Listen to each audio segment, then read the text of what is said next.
You ask Tiger to solve. This deals with linear equations with one unknown. The final result is x equals 1/7. Let's solve it step by step. Group all constants on the right side of the equation. Add 2 to both sides. Simplify the arithmetic.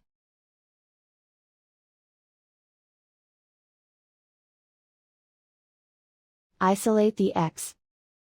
Divide both sides by 14. Simplify the fraction. Find the greatest common factor of the numerator and denominator. Factor out and cancel the greatest common factor. And so the final result is x equals 1/7.